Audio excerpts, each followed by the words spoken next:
Get the latest Impact podcast right into your inbox each week. Subscribe by entering your email address at impactpodcast.com to make sure you never miss an interview. This edition of the Impact Podcast is brought to you by ERI. ERI has a mission to protect people, the planet, and your privacy, and is the largest fully integrated IT and electronics asset disposition provider and cybersecurity-focused hardware destruction company in the United States, and maybe even the world. For more information on how ERI can help your business properly dispose of outdated electronic hardware devices, please visit eridirect.com. This episode of the Impact Podcast is brought to you by Closed Loop Partners.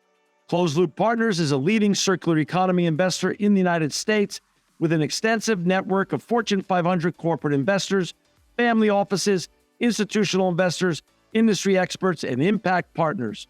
Closed Loop's platform spans the arc of capital from venture capital to private equity, bridging gaps and fostering synergies to scale the circular economy. To find Closed Loop Partners, please go to www.closedlooppartners.com.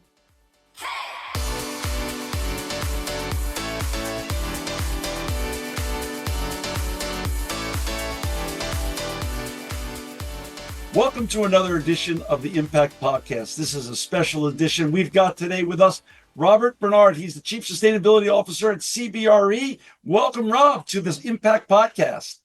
Thank you. I'm excited for our conversation today. Hey, we were talking a little bit offline, so I want to bring that conversation online. I would love you to share where you grew up and how you got on this wonderful and important journey that you're on right now at CBRE. Excellent. Yeah, so I grew up in a small little town in the northern corner of New Jersey called Hillsdale, New Jersey. I think you might know it. I had a great childhood in Hillsdale, New Jersey, like you did. So very great town. And so my journey sort of had me wandering all over the place, but we'll get into it today. I ended up spending 20 plus years out on the West Coast at Microsoft, where among other things, I started and ran their environmental strategies and sustainability for about a decade. Then ended up back on the East Coast doing some private equity work. And then over the last 2.5 years, I've been at CBRE, helping hopefully transform the way we think about sustainability here in not just CBRE, but commercial real estate in general. So, before we get into CBRE, which I'm so excited because we've never had you guys on before, talk about being, where did you get the mindset that you wanted to be in the sustainability world? You were Microsoft's, of course, you're humble. You were truly Microsoft's first chief environmental strategist. How did that come to be? Yeah, if we go back in time, sort of 2007, 2008, the world was sort of accelerating into, I'll call it an awareness about sustainability. Right. And so as the world's largest software company, it was very much an opportunity for us to think about how does the intersection of what software can do, not just how does Microsoft operate, which became a big theme over time, but what could software do? And we were actually approached, there was something called the C40 cities, and they wanted to track carbon in cities across the world. And they didn't have a software solution to go do that. And so they approached Microsoft, and just because I've been very vocal inside the company about the importance of software on sustainability, my phone rang, and they're like, hey, the C40 Cities wants to talk to us. And that sort of led from one thing to the next. And then in partnership with Accenture and SAP, we actually ended up building either the first or second instantiation of the CDP platform. And then from there, it just sort of was off to the races like, hey, we need to be more deliberate as opposed to just reacting to people calling us. What do we want to do in the world on sustainability? And so you were the first chief environmental strategist. What was it like? And what is it like coming in and actually having, that proverbial whiteboard, and it's up to you to vision this out with leadership and make it a reality? Yeah, and I think it's a great question. And I'm so lucky. Like, I happen to be at Microsoft and I happen to be vocal about the importance of it. And they chose me to sort of help figure out the journey. And CBRE never had a chief sustainability officer. Well, that's why I want to put the first time there, and then I want to tie that back to what you do now at CBRE and coming back in with the white page, proverbial white page. And how was your experience different? Because you knew a lot more than you did the first time you did that. Yeah, and I think there's a lot of difference, but there's one common theme Let me hear it. that sort of permeates both, which is Yeah. what does the company that anybody listening works for, right? Right. And then what are the things that that company can uniquely do in the markets they operate in to advance the agenda of sustainability? And can you do it in a way that absolutely makes business and economic sense, Well, right? I'm so glad you said it that way. Is that really what I find to be when I get to interview so many cool and important people like you that are doing impactful work with your colleagues? Rob, the theme I'm getting now, the last 6 months or 8 months of these interviews and podcasts is this, that these highly politicized and highly charged acronyms, alphabet soup of acronyms that have become sort of the vogue the last 5, 6 years, are sort of a little bit falling by the wayside and now tying back to what you just said, but what is now summed up as materiality. Materiality as to the vision and the mission of CBRE, not just doing sustainability randomly or in a void or where it just looks cool but really doesn't make sense, more virtue signaling. It's more now about the materiality of the core mission of the brand and doing sustainability that ties back materially to the core brand's mission. Does that sort of become Yeah, and I think the thing, and it's great to see the evolution, right? But yeah, the whole thing is like transforming our economy yeah, to be way more efficient. And we take the word sustainability and park it. Take ESG and all these sort of got it. acronyms that exist around sustainability. But if you look at it at its core, it's about a much more efficient way of doing whatever business you happen to be in, right? And then can you do it in a way that actually has a neutral or potentially even positive impact on the infrastructure of the planet, right? So if we think about it that way, you're like, okay, this is a classic business transformation opportunity. Right? Linear to circular, linear to circular. Linear to circular, extractive towards, again, circularity, renewable, abundant, limitless sources of energy over time. All of these things, if you take a long horizon perspective, the faster we make the transition to those types of ways of operating, the more profitable we're going to be and the more productive we can be. So you joined CBRE about 2.5 years ago? Yes. Okay, Yes. so let's just tee this up for our listeners and viewers who don't know CBRE, the amazing CBRE. First of all, to find Rob and his colleagues at CBRE, we're going to put some exact links in the show notes, but overall it's cbre.com, cbre.com. Annual revenue, 36 billion a year, over 140,000 employees around the world, and of course, all the countries you serve is global. Now you walk in again, proverbial white page 2.5 years ago. How do you start this kind of journey with this kind of massive, you came from one massive brand, you're now at another massive brand that touches all parts of the globe. How does that journey begin at CBRE then? Yeah, and I think the way I would describe it is what existed at CBRE, and which wasn't dissimilar to Microsoft, was well-intentioned chaos, right? So let me give a little Okay, bit more that's great. context. So CBRE, and at the time it was probably 6.5, 7 billion square feet. Now it's 8 billion square feet that it touches globally, right? Wow. And when you go, okay, and it's just an approximation, but just to put that in context for the viewers, take all the energy from like Denmark plus Switzerland and then a bit more. So the scale is massive. And you've got a lot of really smart people inside the company, right? But they're disconnected. So you got people in Spain doing awesome stuff. You got people in Germany doing great stuff. And then here in the United States, and you get the idea, in APAC and everywhere around the world, people doing really good stuff. But they've created basically a siloed solution for their clients wherever they happen to be in the world. And so if you literally were to travel around the world physically or virtually, you'd see that CBRE had a whole bunch of different things to say. And they were all great. So then my job was to sort of extract out what are the patterns across all of these great solutions and offerings the company has. Where are they inconsistent, and how do you make them consistent and unified across the company? And so we created, the first thing we did after I interviewed several hundred internal and external people was create a very simple structure and a very simple strategy. And it's kind of interesting because I've been doing sustainability, like I said, since like 2007.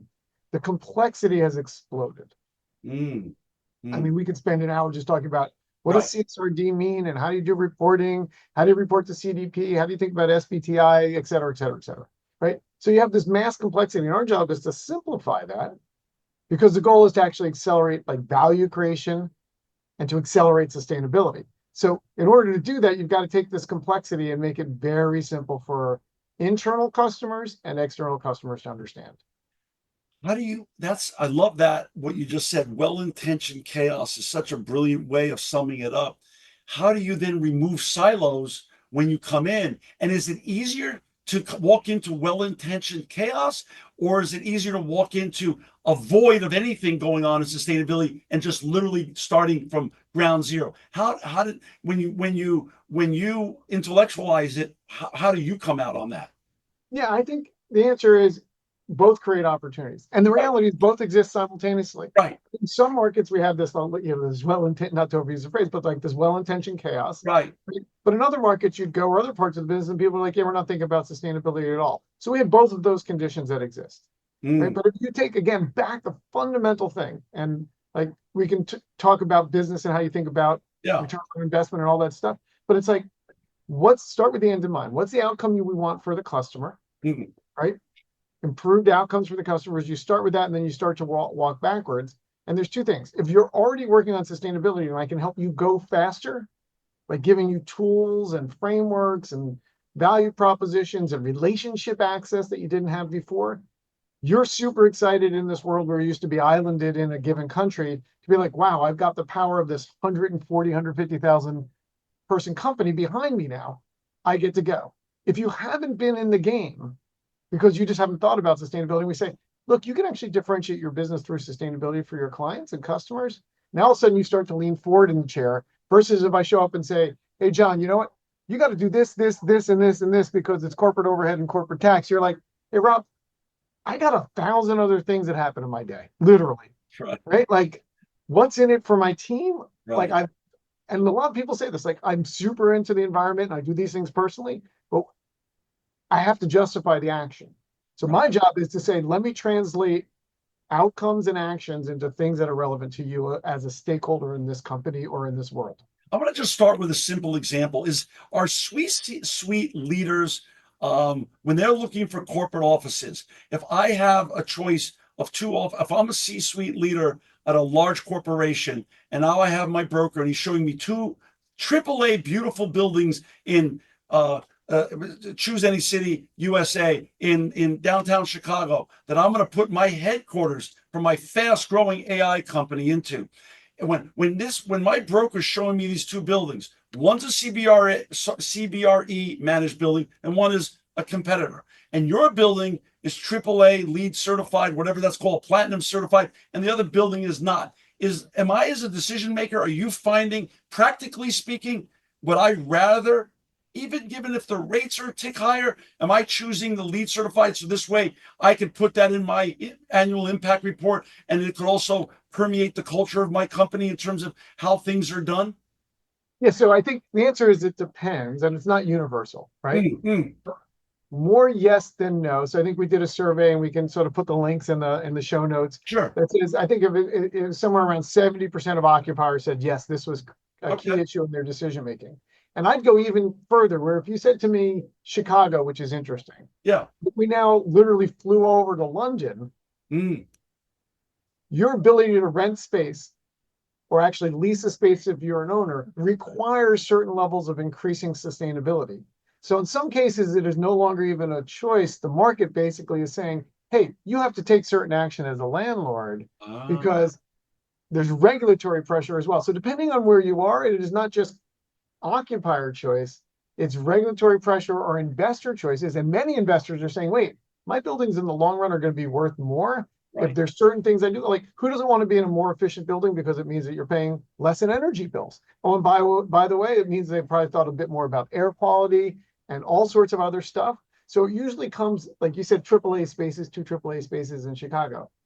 The interesting and not surprising thing is, generally speaking, there's a high correlation with high levels of sustainability and other attributes in the building. So those things often go together, but yes, 70%, I think, is the number, and it'll be in the show notes. Like, think, oh, this is important enough that it's actually going to influence my decision at the end of the day. And we're going to get in later about cross regulation across different continents and how you reconcile that and rationalize that in your leadership also, because that's a whole different topic I want to get into with you. Let's go back to what we were talking about a little bit earlier, though. Taking the simplicity, but the challenge of the shift of being ahead of this linear to circular economy shift. So how do you look at taking what are traditionally liabilities, just call them waste streams and waste streams in your buildings, and turning them into products or services that are now assets and no longer liabilities? How does that shift from a linear to circular economy work within the framework and sustainability at CBRE? So I think there's a couple of different things to think about there. Yep. And we can talk about maybe also what does CBRE do in our own spaces, because we're just like our customers. We have like 650 buildings, and we're go into that. So and we can use ourselves almost as an example, which is, hey, if I'm going to be more circular, the first thing I have to do is start with information. Like, how much waste do I actually have in my buildings and my spaces that I occupy? How much am I throwing out? How much could I theoretically should I? Because we know what like optimal rates and zero waste, and we do this with a lot of customers, which is like, hey, we can get you to 90% plus diversion in your spaces if that's an issue and it's important to you. And by the way, more often than not, in most locations, you'll actually be able to do it more economically than if you're actually spending to landfill a lot of stuff. I mean, just think about that trade-off, which is I have a material which can be used as an input to somebody else's process, or it's going to end up physically sitting in a landfill. Those things are very different. So that's an area that we think about it. But it's not just about what you would think about, like, where do I throw my garbage? It's also like, how do you think about all the different inputs and all the different aspects of how you run your space, right? So now think about the electrons coming into your building, right? So and hopefully we'll talk a little bit about energy and electricity. You know, when I first got here, we had a small team thinking about some energy stuff, but we weren't a significant player in the energy space in terms of sustainability. So we went out and we actually said, hey, if I'm going to help our clients address the issue that you're talking about, we have to have a very strong position and place in the market on energy. So we went and we purchased the renewable energy brokerage and advisory business from NRG, which is a big power company here in the US. Because we said, look, if we're going to provide a holistic service to our clients and a solution set, we got to cover the whole thing, right? And we're going to talk a little bit, hopefully in a few minutes, about water as sort of the next frontier in that. But the first frontier was like, we already did a lot of the operations in the building. Then we went to energy, and now we're going to water, and you can expect us to keep marching down that path over time. Got it. That makes sense. Talk about, where does that come from, though? How do you decide to strata what to attack first and what to attack second, third, and how does that work? Yeah, so I think it's the intersection of two things. Importance to the client, number one, always. Right. So energy, after you've already chosen a space to work and live and you fit it out and you're running it, like, energy has got to come next, especially if you have any kind of carbon commitment, right? The next thing is, if you start to look at, and we're doing this in a lot of clients, is we actually looked at climate risk modeling. Or to your point, like, I'm going to choose 2 buildings in Chicago. We actually had a client hire us. Well, we've had several clients, but a client comes to mind, which is like, they hired us to look at space in Manhattan. And we looked at 46 locations. And we were able to rule out a whole bunch, even in the city of Manhattan, where buildings literally catty corner from each other had very different climate risk. Topography in New York, how water systems work, where the mechanical systems were. So in a case of another hurricane type of inundation, there was actually going to be very different impacts for that client depending on which building they might choose. Wow. So now you go, oh, okay, so I got climate risk, I got operational stuff. Now I actually want to think about, where do I source my energy in my supply chain? So that's sort of how we started to start. And we may have gotten it wrong, but we're just trying to start with what we think our clients' biggest issues are and sort of march our way towards creating a whole end-to-end suite of things that we can do either through our own services or through our partners. As this show has covered the topic of sustainability dating back to 2007. So sort of the same path as your journey as well, in terms of how far it dates back. And sustainability, as you said, has been a great evolution. Talk about why commercial real estate and what you do and all the billions of square feet that are under management by CBRE really plays an important part in the whole sustainability sector around the world. Yeah, if you just look at the math, 40% of all energy is used in buildings, right? Oh, wow. Okay. And so, and you know, there's different models that say how much is commercial and residential. And if you look at growth of energy use today, data centers, AI, right? Like we know what the reality is. And so that 40% may stay at 40% or it may actually go up a little bit depending. So like our industry has to step up, right? And it's a huge opportunity. And to some degree, it's an obligation of commercial real estate companies around the world to address this issue. What are you 2.5 years in, which is enough time to get the ball rolling the way you want, but of course, lots still to do. What are you the most proud of to date on how CBRE is working towards advancing sustainability as a whole, globally speaking, on a macro basis? I think the number one thing starts with get in the room. So when I think about the number of customers who have hired us to be in the room with them, whether it's, you know, as a thought partner, as an operating partner, as a broker for their energy, or some combination of all of those things, the more rooms we're in, the more impact, however we want to measure it, we can have. And so I'd say the number one thing is the increasing volume of customers who we are working with is the number one thing that gets me so excited every day. Because once I'm in a conversation, like if I'm talking to you, John, I'm like, hey, John, what's important to you? Right. And all of a sudden we're down in a conversation, and to you, it might be water. And for me, it might be, I don't know, I've got a lot of manufacturing and it's the waste stream from my manufacturing. Oh. But now we can have that conversation. We can help you on whatever part of the journey you're focused on.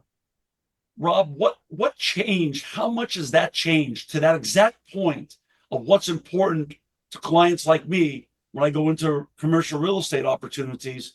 How did that change, and how does that continue to evolve after COVID? Oh, it's interesting. And I wish I could answer that question better because I joined 2.5 years ago, which was post-COVID. Right.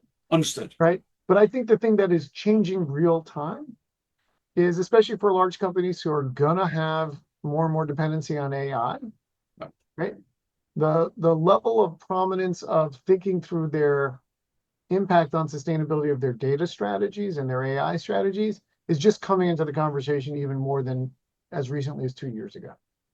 But, my commercial real estate is where I spend most of my life, practically speaking, maybe more than even home.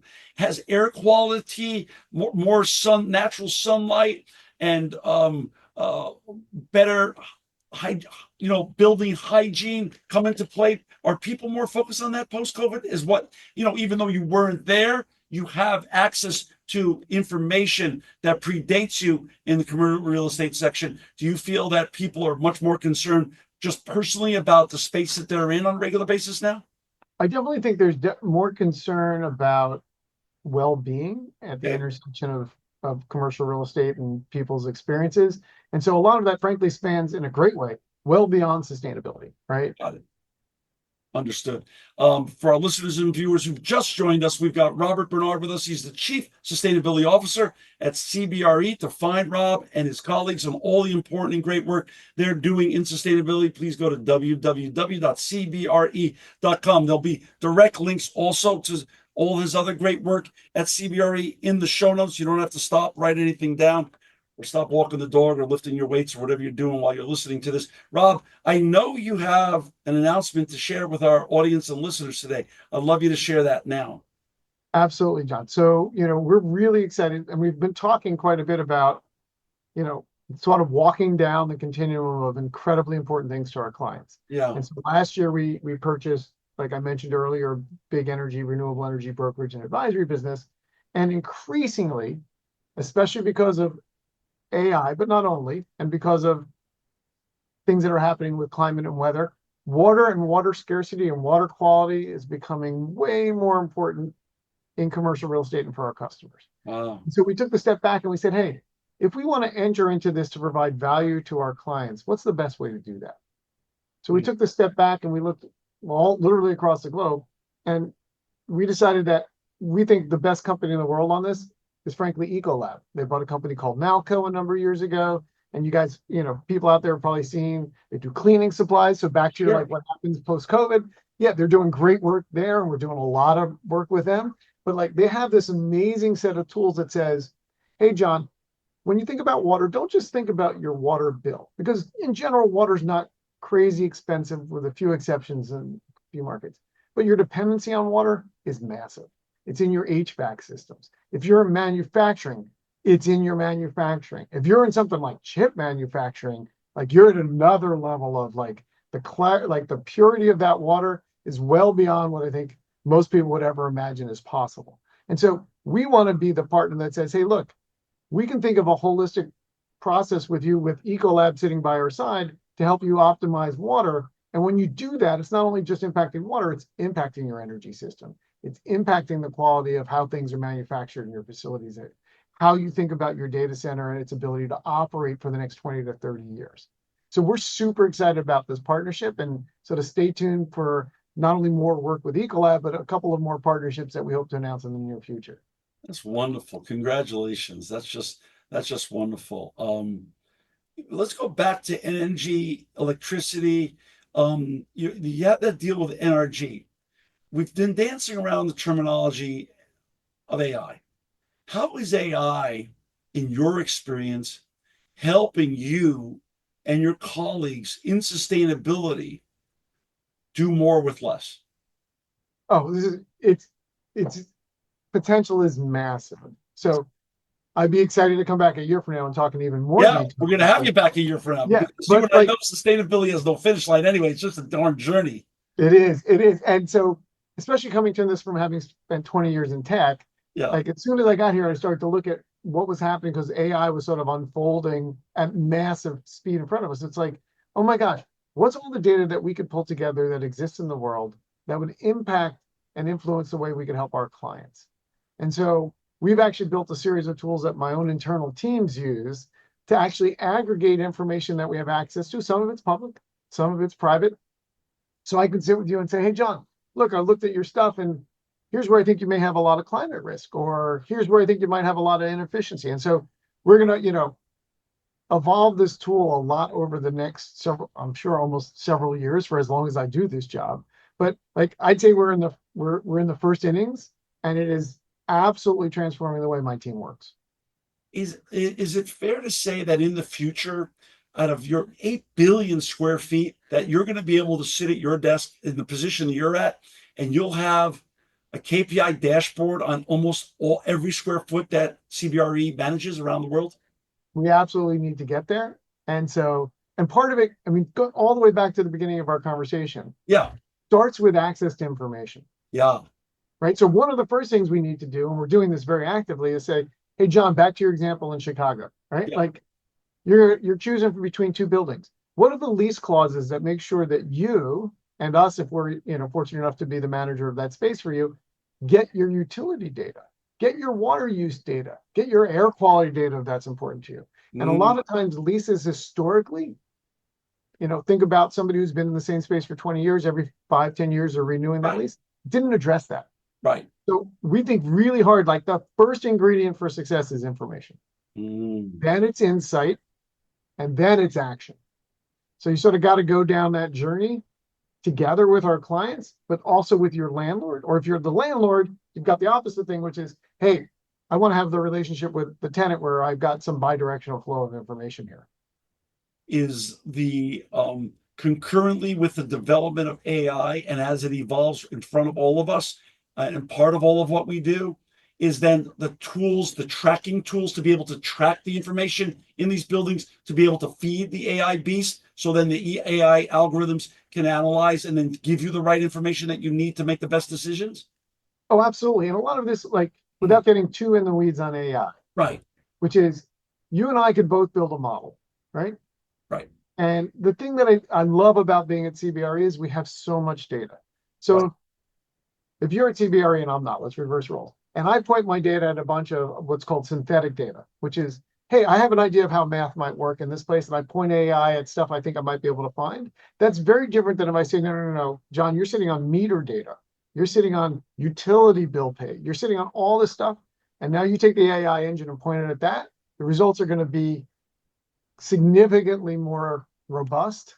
And so what's so exciting for me doing AI within CBRE is we're fortunate enough to have such great data with our clients that I think we get to really drive some great insights and go pretty quickly down this path on the learning curve.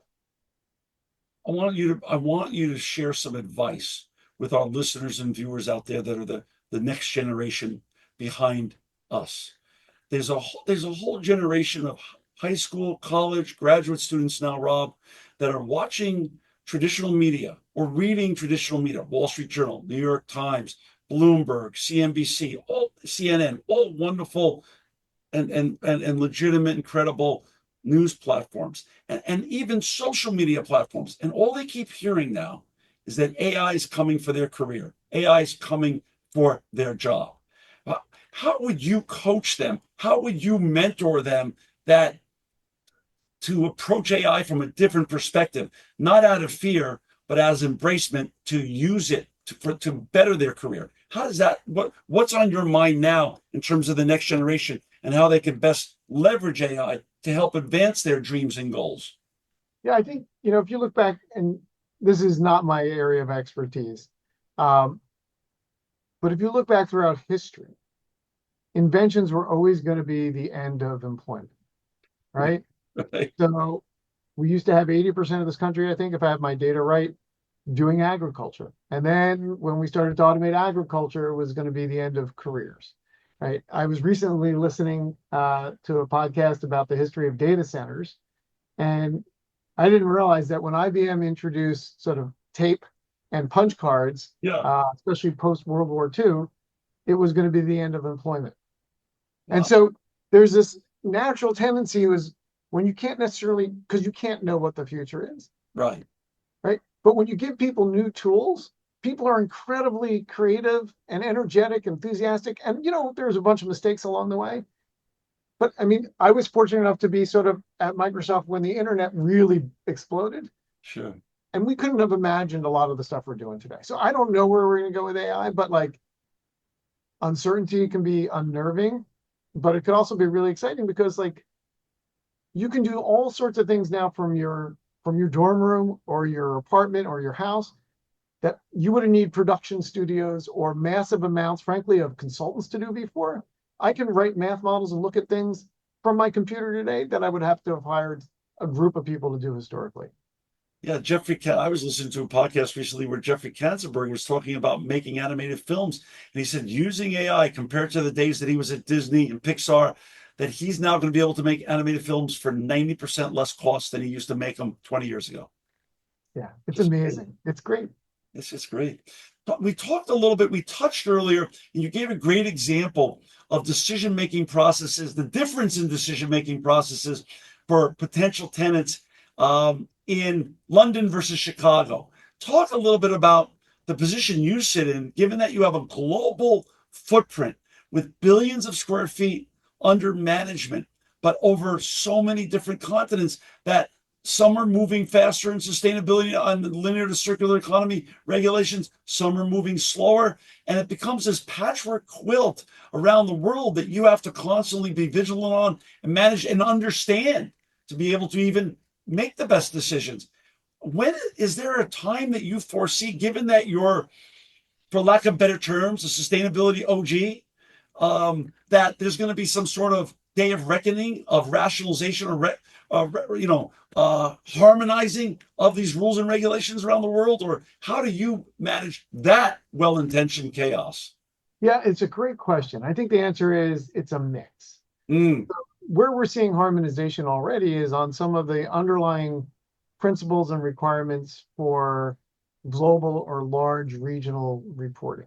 And so some of the different groups that are getting together, because I think that's just a maturity thing. I right. mean, not to go too far back in history, but like railroads in the United States used to have different gauges and widths, right? And then eventually it sort of aggregated and consolidated into a unified approach. And I don't know if we're going to get to one unified approach or not, but like I think we're starting down that path and that track, right? On the other side, like what's important in Arizona is not necessarily what's important in Rio de Janeiro, right? So like we absolutely need to embrace and celebrate the importance of local especially on a topic like environment where the nuances have to be driven locally. Got it. How often are you, when you're looking for inspiration and aspiration, what the work that you're doing at CBRE now, how often do you look industry to industry for industry to industry information to further inspire you and help you vision out big things? Or how often do you look outside of the industry for other sustainability or impact officers in varied industries? Because you are truly touching every industry as the landlord for commercial, for industrial, and other types of real estate uses. So where does your inspiration and aspiration come from, Rob? Yeah, I think it comes from everywhere. Like I Mm, feel so lucky. Like to your mm, point, I'll on a given day, and like I'll talk to a financial sector company in the morning, and in the middle of the day, I'll talk to a life sciences company, and yeah, then I'll be and it's like fortunately being in New York, like get invited to a lot of stuff. I'll get invited to an event, and it'll be like CSOs from three other industries, and I right. get to hear their pain points, and it's just it's it's just literally inspiring to hear how they're attacking it. And we get to sit across all of that stuff and go like, okay, how can we be helpful? Mm, Commercial real estate is just one component of what all these companies do, but sure. yet we can learn from all of what they're doing. I love it. You mentioned energy earlier. I didn't understand this, but in the what I read and when doing the homework for on for this podcast is that you actually acquired their renewable advisory business. And so how does that make you better? And then also I see a common theme growing here. The great announcement you just made with Ecolab, the wonderful information you shared about buying energy and electricity from energy, and also now acquiring their advisory business. You enjoy collaborating, and you must have a thesis that collaboration actually helps you get where you want to go faster and make a bigger impact that's more lasting. Is that sort of your thesis, and that's why you enjoy and you actively seek out credible and great opportunities to strategically collaborate with others? Yeah, absolutely. I mean, the question for us is where do we want to vertically integrate and where do we feel that we have the best offerings or could acquire or build the best offerings in the world? And where do we think like there are businesses that have been around and have built unbelievable assets and presence and customer relationships? It's like you can't go that fast on your own. Why would you just go partner? And they're like, it's great. I mean, we didn't get into my whole history, but prior to doing sustainability at Microsoft, I ran a bunch of their partner organization work, and Wow. I saw it there firsthand. Like it is like back to like what do you tell people and young people? It's like partner, partner, partner. It doesn't have to be like CBRE and Ecolab, which is a great big partnership. Partner with your friends. Partner with people like massive amounts of my success and good fortune has been because I've built relationships and literally 15 years later, I'm now doing work with people that I met 2000, 2005, 2007. Rob, that continues to be a theme, what I see with great leaders like you. And that goes back to almost the discussion about AI. I tell young people, because I'm 63 now, and I tell young people that are chronically worried, somewhat over worried about this AI, but they're hearing it from all over the place that, hey, work on your personal fluency, your social fluency, your cultural fluency, because the people skills, which were ubiquitous 40 years ago when I was 21 years old, are no longer ubiquitous. People are more digital natives now, which has created this whole isolationist type society. And we've lost a lot of the social fluency. But now here you're just talking about why you're so successful is you leaned into your social fluency and your personal and emotional intelligence and have relationships that date back a long time that you're still able to lean on. Yeah, and the thing that's great, because I have, you know, kids and nieces in that sort of age bracket, and Yeah. it's like if you use those digital tools well, your network actually can explode, right? It's Good. so great.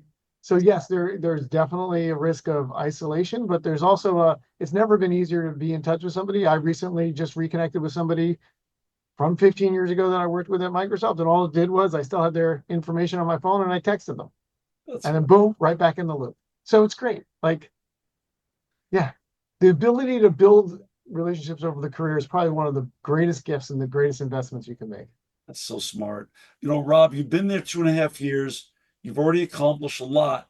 What's on your mind the next 2.5 years? Like what are you the most excited about when you get out of bed every day now?